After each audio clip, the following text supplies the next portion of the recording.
It's okay not to be okay, but I promise I'm trying, by rayrae118, Chapter 23.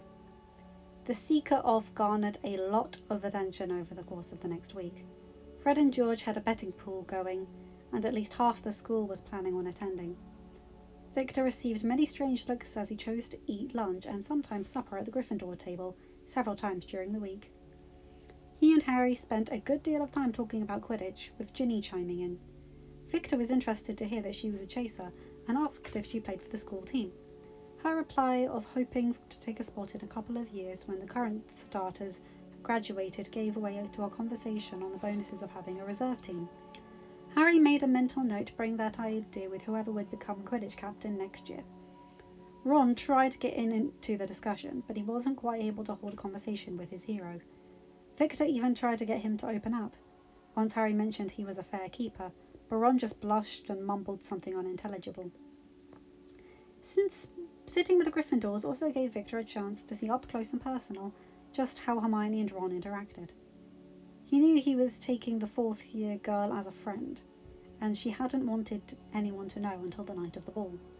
The two Gryffindors in question were not speaking much to each other, and he had to wonder if they were in the middle of one of their infamous arguments. Hermione would glance at the redhead every so often, clearly not enjoying his eating habits, but there was a hint of something more in her gaze. Saturday morning was slightly overcast, but as Harry and Ginny went out for their now customary morning run, Harry noted there was very little chance of rain hitting them any time before the late afternoon. Victor had started joining them in the mornings and was obligingly keeping it slower for Ginny, as she wasn't accustomed to the heavier pace just yet, though she was getting closer to 3 laps around the pitch by now. They kept their workout light so that the two seekers wouldn't be too tired out, and after breakfast he and Victor headed back out to the pitch. Most of the school congregated in the stands as Victor and Harry stood facing each other on the pitch. As both had firebolts, neither one had a distinct advantage over the other. So, the rules we set. Give the snitch 30 seconds before we take off. The first one to catch it wins. Nothing life-threatening, Harry recited, and Victor nodded.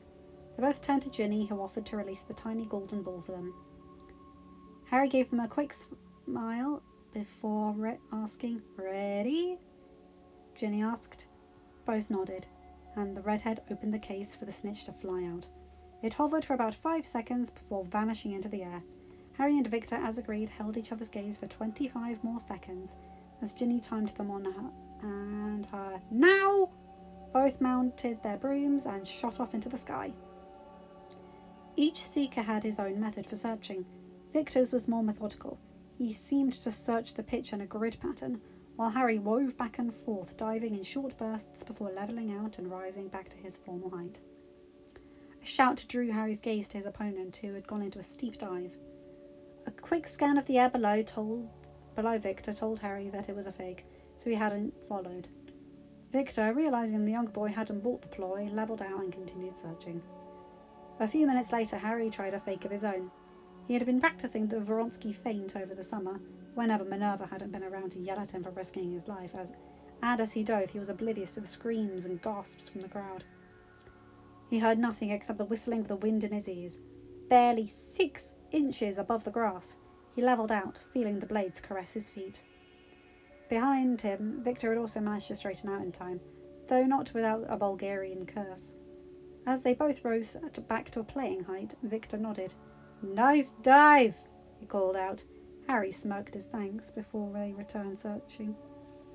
It took another 25 minutes for the snitch to show itself, before both Harry and Victor spotted it at the same time, hovering around the far side of the pitch by the rings. They took off, the chase surging through their veins. The thrill of the hunt sung in the adrenaline coursing through their bodies. This is why both of them were seekers. The ball gave up a good fight, dropping to barely 4 inches off the ground, which both players were able to follow, before it rose up again in a steady climb. In the end, Harry just managed to squeeze out a victory, his hand closing over the struggling golden ball barely half a second before Victor, as the older boy's hand swiped at the back of his. They pulled up, Harry holding the ball for the crowd to see. The stands erupted with cheers as the Hogwarts students realised that Harry had beaten the best seeker in the league. The Gryffindors were particularly happy. As Harry landed, he was met first by his girlfriend, who gave him a congratulatory kiss, and then by his team, who all gave him hugs. Fred and George seemed very happy, and Harry figured they probably made a lot of money on his win. They had been rather blue after being swindled out of their winnings at the Quidditch World Cup. Ludo Bagman had made a very commendable effort to ignore the redheads in the castle, not wanting to have to face the two he had tried to fool with a leprechaun gold. Hermione and Ron were next, followed by Neville and Susan. Hermione and Susan hugged him as well, and Ron and Neville pounded him on the back. They all headed inside, Victor joining them for lunch, talking about the highlights of their match. Victor was very impressed, and he said, "That was amazing, Harry. Where did you learn to fly like that?" Harry blushed and looked down. "I didn't really have anyone to teach me," he admitted. "It just happens. I don't really think about it." Hermione leaned forward, smiling at her secret date. "He's being modest. Our first flying lesson he shot up like he was born to fly. Gave us all a right scare." "Hermione's right," Ron added, finally able to speak full sentences to the Quidditch star. "He pulled off a perfect 50-foot dive without a scratch, his first time on a broom." One of the twins felt the need to chime in now. "Our previous captain once told him to get the snitch or die trying. Little Harry took it to heart," Fred or George said. Harry shook his head, mumbling something about making Ginny an only child. Not seeming to care about her already graduated brothers had nothing to do with this incident, as his face turned red. Victor seemed shocked that someone could be so good without trying, but he just sighed. "Well, I hope we can have a rematch sometime. My teammates will never let me live down the fact I was beaten by a 14-year-old. Most of the table laughed as they all returned to their meals. The last few weeks of term passed quickly, and before he knew it, Harry was waking up on Christmas morning. Thankfully, Ron found it necessary to dump water on him or something. Neville was watching their friend act like a 5-year-old and just gave Harry a smile as the Blackhead team stood up to use the loo. When he returned, Harry gathered up his presents and gestured to Neville and Ron. "Come on," he said. "If I know the girls are probably waiting downstairs for us." Ron looked slightly guilty that he hadn't thought about that, while Neville just nodded, gathering up his own pile and following his friend down to the common room. Ron bringing up the rear.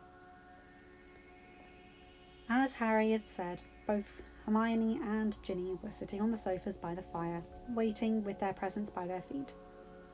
Neville and Ron both mumbled their Happy Christmases, while Harry went in for a holiday kiss from his girlfriend.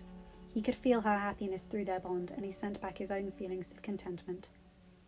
While they hadn't noticed any change over the last few weeks, if anything, their ability to feel one another had gotten stronger. It was starting to interfere when he was in ancient rooms. He felt her thrill at practical defense lessons, or when she was angry at Snape and potions. He had to try and pay attention to Professor Sprout in herbology. They were getting better at tuning it out, but it would never fully disappear. Neither did they want it to. Hermione clapped as they all sat down. "I'm so glad you all came down. I was wondering if we should go up and fetch you." Ron looked alarmed she would go into their dormitory, but Hermione just continued. "Should we open our presents all at once or go in turns?" "I think we should go in turns." Neville spoke before the rest of them. He blushed at their attention. "I always like watching what other people get." Harry nodded. "I agree. Who should start?" They all looked at one another for a moment before Hermione sighed. "I'll go first. Then we can just go in a circle." She picked up her first present, which turned out to be from her parents. "Why don't we just open the presents we got from each other and then the rest on our own?" Everyone nodded. So Hermione set the package aside and searched through her pile for a tag from one of her friends. The first one she found was from Neville, containing a book on magical creatures and their rights.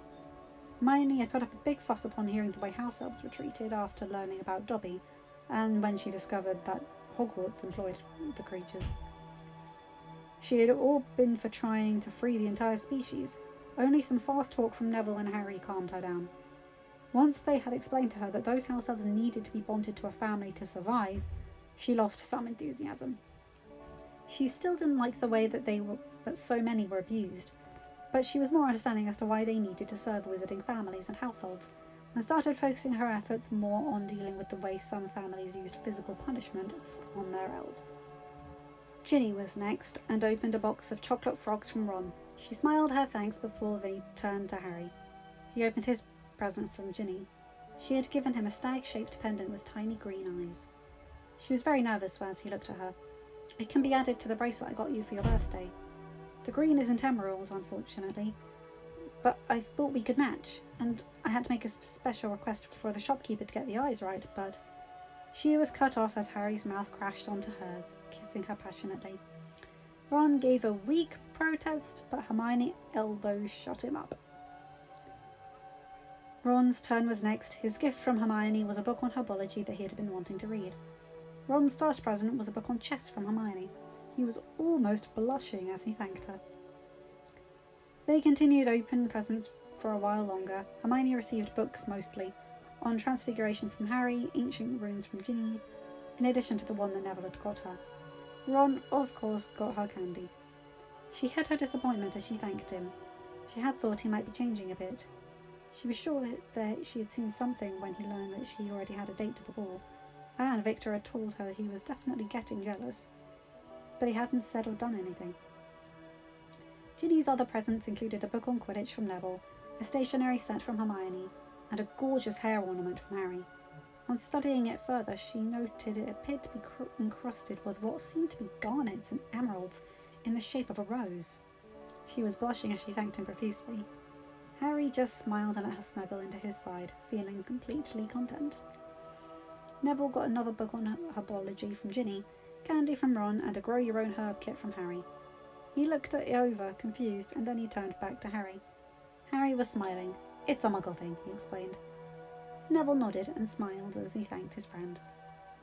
Ron opened up chocolates from Ginny and Neville, a book on the Chudley cannons from Harry. Harry's other gifts from his friends including a book on practical defense from Hermione, the predictable candy from Ron, and a book on advanced herbology from Neville. Once they were all done with those gifts, they turned to open the rest of their presents at the same time. Harry was surprised by how many he had left. The customary jumper from Mrs. Weasley was nice to receive. This year had a dragon on it and was accompanied by a box of fudge. Sirius and Remus had got him a box set of books entitled The Battle Series. Inside was several books with titles like Battle Transfiguration and Battle Charms. He thumbed through the Battle Basics book, which seemed to be the first one in the series, and smiled at the detailed drawings. The accompanying notes said that they had another present for him, but it would have to wait for him to return home for the summer. Harry was beaming at just thinking about the idea of actually having to look forward to the summer holidays for once. His next gift was from Cedric. He had been surprised by the friendship that had sprung up between him and the Hufflepuff. Sirius Cedric was an easy person to like, and they got along quite well. The older boy had become something of an older brother to him. He hoped the prefect liked his present. Harry had gotten him a wand holster from Ollivander's, much like the one he had received for his birthday a few months ago. It had never hurt to have your wand easily accessible. Cedric had given him a book on the history of the Triwizard Tournament. Fred and George had given him more of their homemade joke products, but the next gift was what had Harry really surprised. He hadn't expected to receive anything more from any more Weasleys, but apparently Bill and Charlie had warmed up to him, and given him a pair of very nice dragonhide boots, and spelled to be size adjusting, and a book on dragons. Ginny smiled, seeing that all her brothers liked her boyfriend. Not that they had told anyone other than the Weasleys currently attending school that they were dating, and Ron, Fred and George had all agreed, however reluctantly, to keep this quiet until the summer, so they could tell her parents in person. Harry was surprised to receive something from Victor, and felt better about getting the Bulgarian his own gift. The book on Quidditch Victor had given him was a somewhat predictable present, but Harry knew he would enjoy reading it. Aunt Minerva hadn't gotten him anything, but she had already told him what his present was. She didn't want people knowing he had a pensieve in his possession, and it would be uncomfortable for someone to know that she could actually afford one. So the priceless item would be waiting for him when he returned to McGonagall Castle for the summer, along with the gift she, Sirius and Remus had teamed up to get him. Harry was really looking forward to going home in June. if only so he could find out just what this present was. When they had finished going through opening presents, they all went down to get dressed in casual clothes for breakfast. They spent the rest of the day relaxing and having fun. Harry, Ginny and Hermione teamed up against Ron, Neville and Susan and had a snowball fight. They would have won had Fred and George not chosen to intervene and dump a rather large pile of snow on their sister and her boyfriend. The small snow fight soon turned into a rather impressive school-wide event as more and more of the DA poured outside and picked a team. When Harry thought about it later, he was incredibly pleased at the way the students picked their teams. No one was overburdened with any particular house. There were first-year Slytherins calling for their third-year Ravenclaws to join them, and second-year Hufflepuffs motioning to first-year Gryffindors.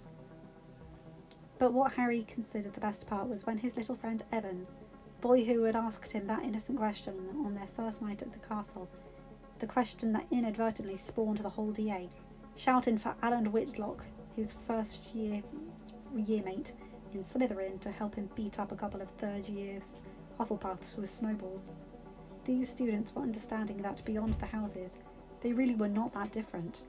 Harry could feel the change his generation was bringing, and he knew it would have been a great effect for years to come. It was almost like a fresh breeze after a storm. The group had grown even more in the last few weeks of term, and Harry was wondering if he could talk to Minerva about expanding the room with some charms, or finding a bigger place to study. A lot of the 5th and 7th years had decided to capitalise on the access of their two best professors. McGonagall and Flitwick had a lot of knowledge in multiple areas of study, not only transfiguration and charms, and those particular years were already starting to feel the strain of exams. Most Gryffindor Quidditch teams from Gryffindor, Hufflepuff and Ravenclaw were coming regularly, even Fred and George. Theodore Nott had finally joined the group after a rather interesting discussion with Harry at Blaze's request.